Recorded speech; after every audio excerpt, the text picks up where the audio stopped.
So Toga consumes twice his blood, and with Korigiri's warp gate, infinite doubles of twice appear. And so, like, that part was crazy, just seeing all the twices come in, and also just see the pain on Toga's face and the resolve of, like, fuck all these heroes, I'm gonna kill Hawks. And yo, I think Toga's like the one who's been doing all the villains have been doing shit, but she's like the legit MVP, really, on like the villain side of like getting shit done. Yeah. She took Deku away from the main battle, and now she got Titan's Sadman's Parade just like wiping out like literally everyone. Yeah, like she's legit.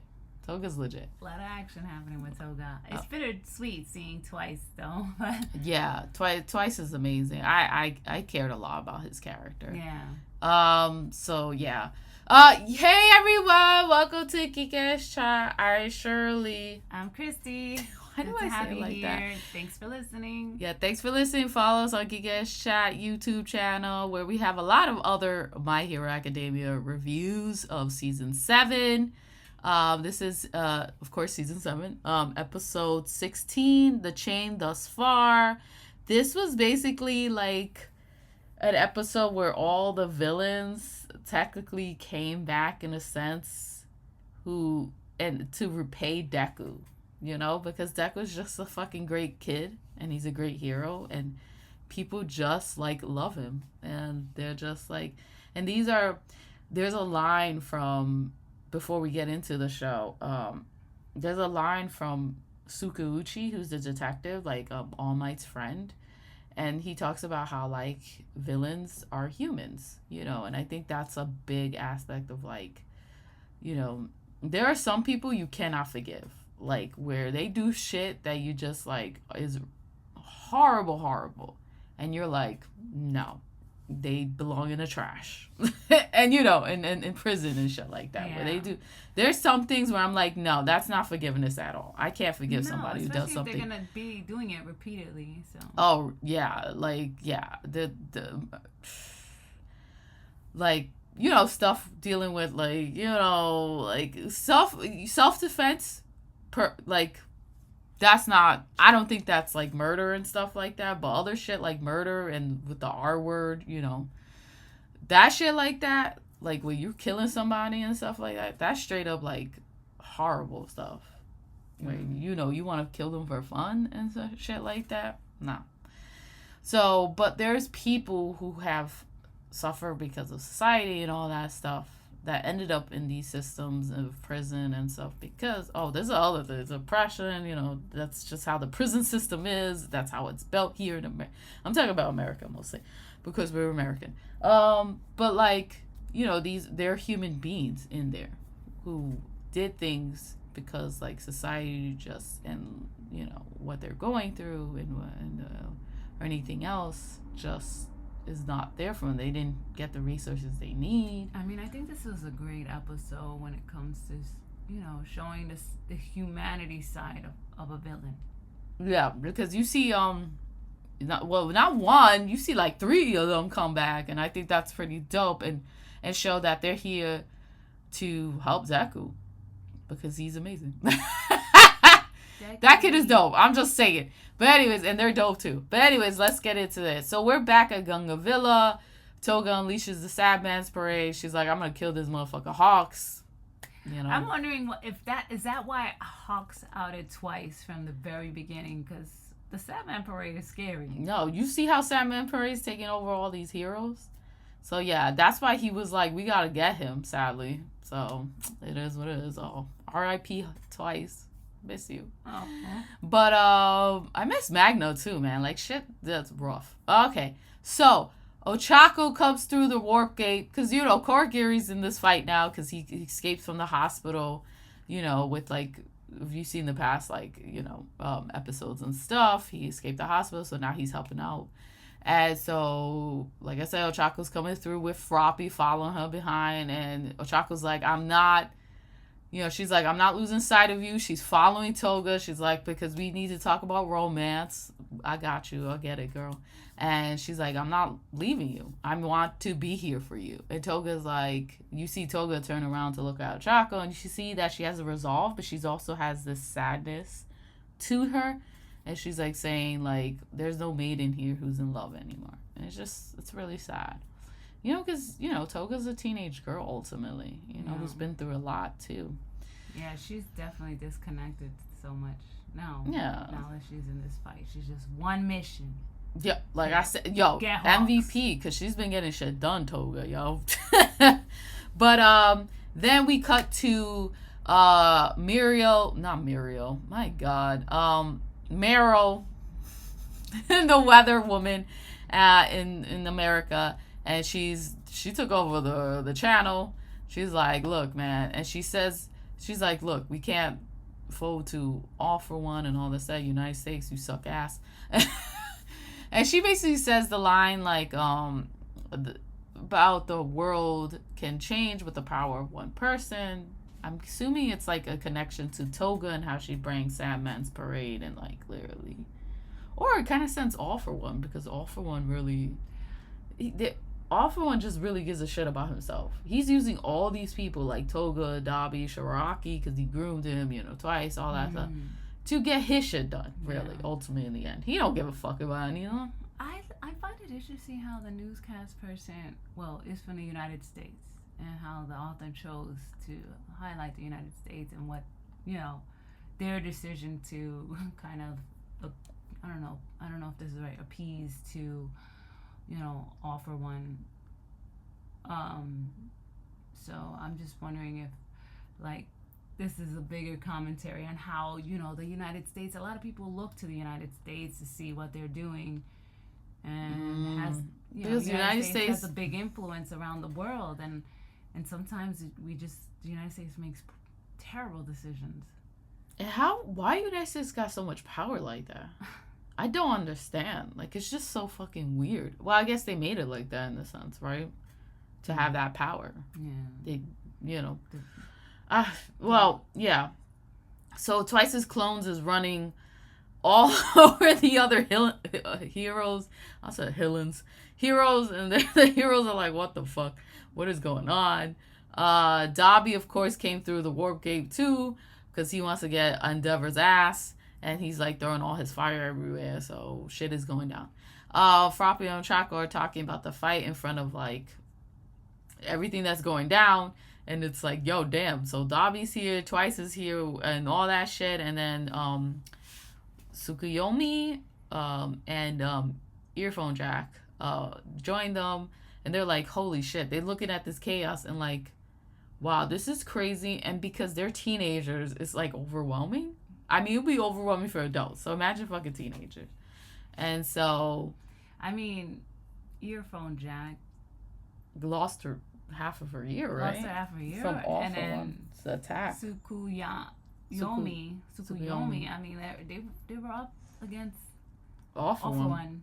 Yeah. And they're just teenagers. Like, how do they put them against? But hey, and now they're Craziness. They should be chilling and playing Fortnite. Whatever they like. What the fuck is Fortnite? Then they talk about how like they need to stop them anyways. And so, oh my god, how do I always spell Endeavor wrong? Endeavor? Endover? Whatever. That's how he gets that, because he's an ass. But he sees Dabi. He sees Dabi using Shoto's phosphor power.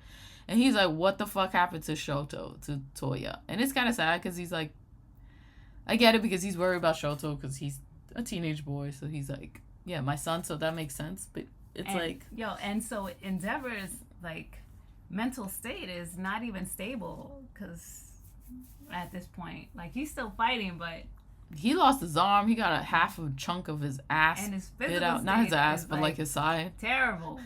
Like, how is he still fighting and he's missing half of his side of his body? Yo, don't tell me. This is superhero world. He wanted to bring, so Toya's like, I wanted to bring Shoto as a gift, but I would try to take many important things away from you and all that stuff. And Endeavor's like, Endover, whatever, is like, okay, I would do what I was supposed to do a long time ago. I will watch you, which is a callback to that he didn't watch him at the mountain, right? Or the peak. I don't understand what Endeavor meant by that. Is he gonna allow himself to get a little beat up by his son, or just well, that's a work? callback to the remember when he was like, I didn't watch him. But what I'm trying to say is, he not gonna fight Davi, or is he just gonna let him wreak havoc? What did he mean by that line? Like, I just was wondering. But we don't have to answer that today. Because you're gonna find out later. But I think it's like a resolve of saying, like, if I die with him today, that's okay because I deserve it. Because Dobby's the way he is because of me, in a sense. Because of everything he did to the family. Yeah, I'm assuming that's what it is. I know. It's like sometimes I feel a certain type of way when people say, hey, you shouldn't blame your parents for the way you are. And I'm sorry, there are some parents that need to be blamed for the way their kids are. Yeah. I mean, because you're a kid. You rely on your parent to protect you and keep you safe. And if they're doing some shady, dark shit, it's like, okay, this is what you see as a kid growing up, getting influenced. You know what I mean? Yeah, if they're not protecting them. Or getting hurt, I mean, not to say that there are parents who are good parents and their kids turn out pooey. But in the case of Dobby and Endeavor, he was a bad parent. Well, yeah. Oh, yeah. And, that it's an understanding of who Dobby is. I mean, it doesn't take away the fact what Dobby has done. No. But it's an understanding of who Dobby is and where he's gotten to become Dobby because of that abuse and stuff from his dad. So All For One is happy because all he does is talk shit. This is just a talking shit villain. Like, he's like, I just talk my talk, blah, blah, blah, blah. No, he does things, but it's just funny how, like, All For One just talks and talks. And he's happy that everything's falling in place, and he needs to go to Shigaraki, Toma, because, he needs to get there fast. Because he's about to become something. Yeah, because Hawks stops him before he flies off, and he's like, I think Hawks notices that he's trying to get to Tomura in a hurry. And basically, like, All For One's like, yeah, because Tomura's not complete. I'm trying to take over his body, really, Yeah. And so Hawks is like, you know what, Endeavor, fight Dobby because, do what you gotta do. I'll fight All For One because, like, this plan to split them up did not fucking work. Everybody's here. Everybody's in chaos. We having a party right now. Not a good party. So it's all craziness. Fighting party. So yeah, Hawks is fighting All For One. And I'm like, I always forget how young Hawks is. The dude is 22. He's 22. I'm like thinking he's 25. He ain't even 25. He's 22. No, Dobby's 25. Okay. Dobby. So they're like around the same age. Damn, Hawks is so mature for his age. They're like really, it's crazy how young everybody is. I know. And then, and Dobby's regressing too mentally through all of this pain and stuff. So because of his anger, probably. And but look at that. His anger is keeping him alive. Good for him. Sad that his anger had to come because of abuse, but yeah, just keeping him alive. So all the Twices come through the warp gate at the coffin in the sky and attack Eraser. Manuel, that was the name. Remember, I was like, who the fuck is the name of the fucking hero that was You mean the fish guy? The fish. He looks like a fish guy. This is water power. Oh, okay. Who's with Ito, right? Yeah. In that in the second so he's the Latino? arc for Manuel. Oh, that's an English. I don't know. I don't know. I think he's supposed to be Japanese. Oh damn. But yeah. And Monoma. Yeah, Monoma. So Twice is taking over all of them and stacking them on top of the building like they're on. Getting crushed. Like, how do they survive like they're getting crushed. Yeah, they do. You find out what happens to them in a bit. Not this episode, but down a little bit, down a couple episodes, because that happened in the manga. There was so much going on in the manga. He had to break up each fight and shit of what was happening. So I feel sad. I feel sad for Monoma because he's so young and he's. Yeah, Monoma. You forget he's a teenage too. He gets smacked down. Yeah, but maybe he deserves it. He's a little bit. No, he's not. No, he don't deserve it. Poor kid. No. I want I know what happens to Eraser and stuff, but because President Mike comes through the warp gate too. I forgot about that.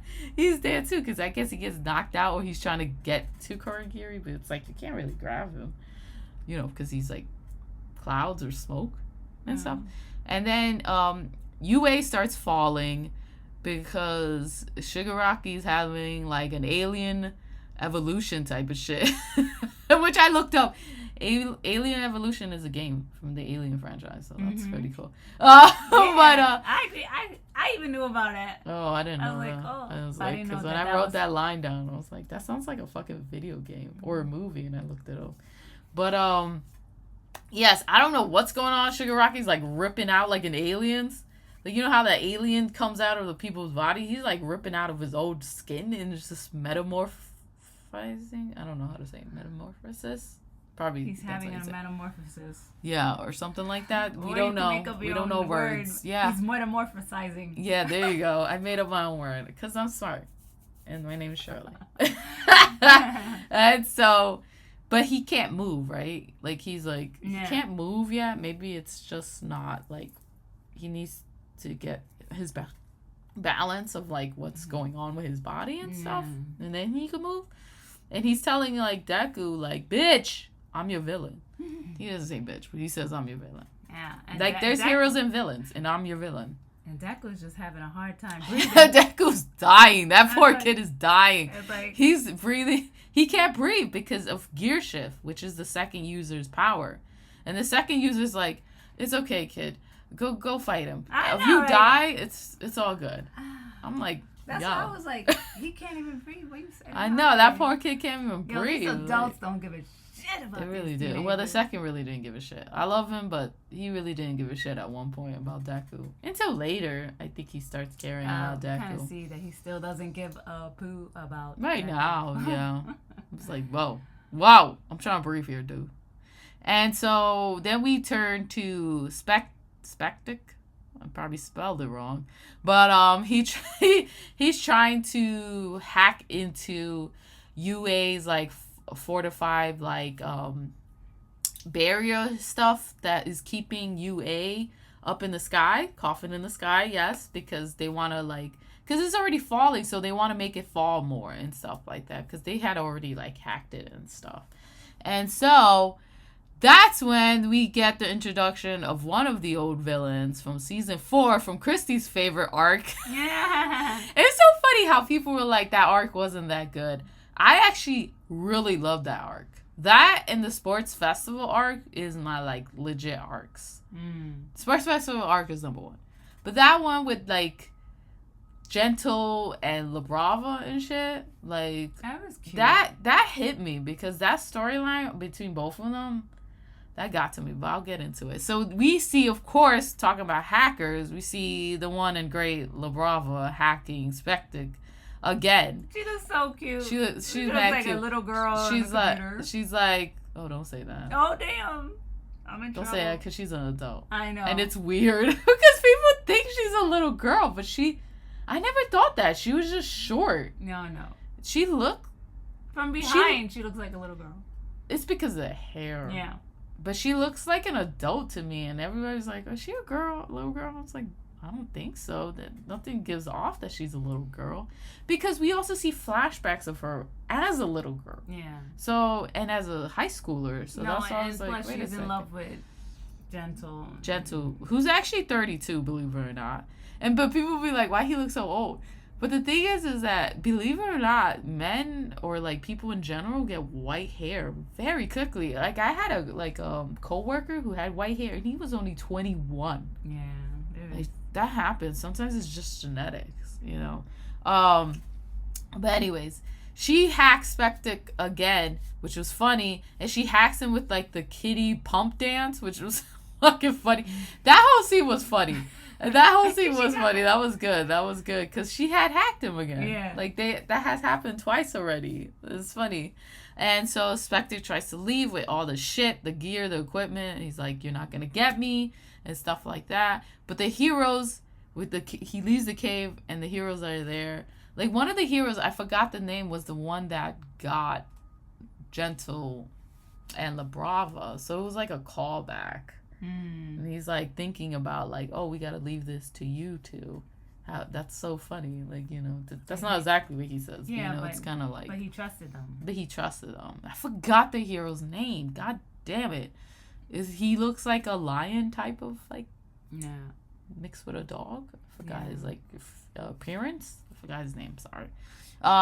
So this is when Gentle comes in.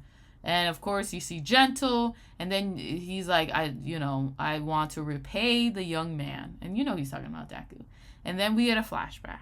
And basically Gentle stops, when the prison breaks were happening and stuff, like in season 6, he stops, in one prison, I forgot the name of the prison, I should have wrote it down. He stops all the criminals from, like, leaving the prison. So, you know, he's scared to do it, but he does it anyways. Because all these prisoners are saying some really shady-ass shit. Like, oh, I'm going to kill the person that snitched on me. Or I'm going to get some girls. I'm like, all right, you know what? You know what? No. That was incredible. I mean, we don't see him stop it, but we get, like, the aftermath. And then I think one of the detectives comes to him and is like, what do you want? And, like, and Gentle's like, I want to see La Brava. And I was like, oh. Oh, that is cute. That's cute. I don't know why I sound like I farted. The fart of love. But then we cut back to basically the music comes in, and that's like All Might plus You, and that's the song that plays in Heroes Rising and in season 4 when Deku saves Eri. I thought that was interesting that he uses that music for Gentle. Yeah, I thought it was great. And it was great. I was so like, much more emotional. It made it so much more, and especially La Brava's talking, like she's talking to Gentle, but not really, and you know, because she's seeing him in the screen, and they're both saying like, absence makes the heart grow fonder, basically. Crunchyroll, get on your fucking subtitles fast enough, because at one point that part like did not show. We might like, have to watch it again. Yeah, I'm like, what happened? But that's what's basically what they said. The absence makes the heart grow fonder. And so he's like, Gentle, you know, super lover, that's his power, because remember, her power is to... Her love gives the Quark more power, basically. So he like gets super. Oh, I think that's amazing in a sense. Love. And so he goes and he stops Yue from falling. He makes a barrier, and he's grabbing it, almost like Superman style. Yeah, I thought right? So too. It kind of reminded me of that. Yeah. And so, basically, oh my god, what was her name? The chick from the Pussycat Dolls. Oh my god. The Pussycat group. That was disrespectful. Oh, I'm sorry. Oh god, what's her name? I'm so sorry. I'm forgetting her name. You never come to me for names because you know better. Yeah, I know, because you don't remember shit.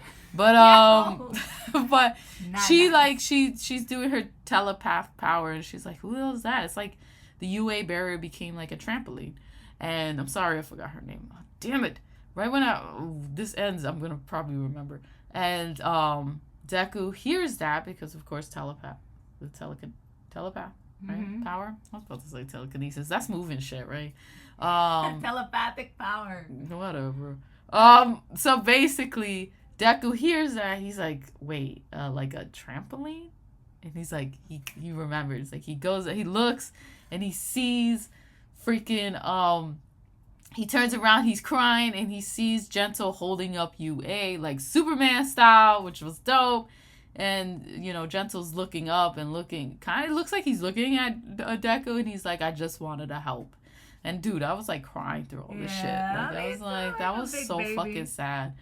But yeah, these last couple episodes, these couple episodes have been making me fucking cry a lot. I'm like, all right, calm down, my hero, Jesus. No, the music ain't helping either.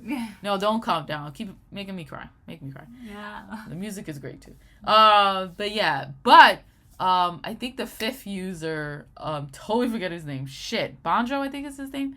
He's like, yo, Deku, you gotta look. Because Shigaraki's about to kill all of us. Like, come on.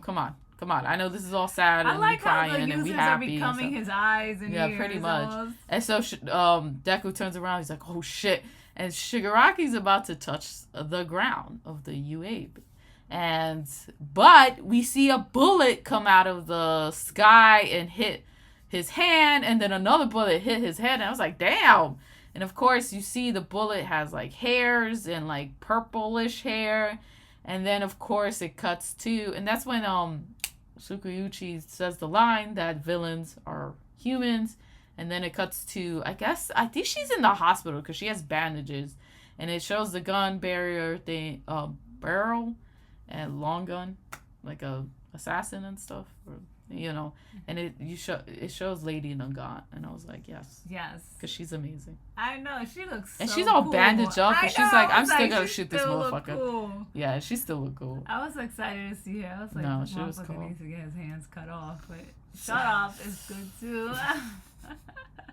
Oh, it was you know what's funny? I just realized it's like a parallel to when the Shigaraki first attacked the kids at the USJ training thing. And it was so funny because I was like, oh shit, it was so funny because what? It was so funny because it was like, yeah, because remember the hero shoots him to stop him from getting to Deku when Deku was trying to save All Might there. That hero who's the shooter one. Yeah. God damn it, what's his name? Fuck, I'm forgetting all their names. But he shoots him in the hand too, and he shoots him again. And it was like, yo, if he had shot him a couple of times, he would have been, Shigaraki would have dead. That would be the end of the show. Yeah. Of the story. You don't remember that? Yeah, I do. The USJ arc. Yeah, I just, I don't remember any of the names, Oh. If it ain't the teenagers, I don't know. I forgot the hero name. Sorry, the pro hero name. But he was dope, though. Yeah. Yeah. Anyway, that's all. Yeah, I didn't think did I even fucking see the preview for next week, first Saturdays? No, I don't think I did. But I'm excited. Shit is going down. Yay. Thank you for listening. We don't know shit of pro hero names. I'm sorry. No. I'm gonna remember his fucking name after too. We're gonna get better for the next episode. So yeah.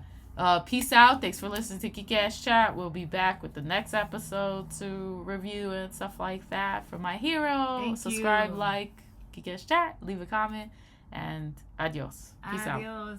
Peace.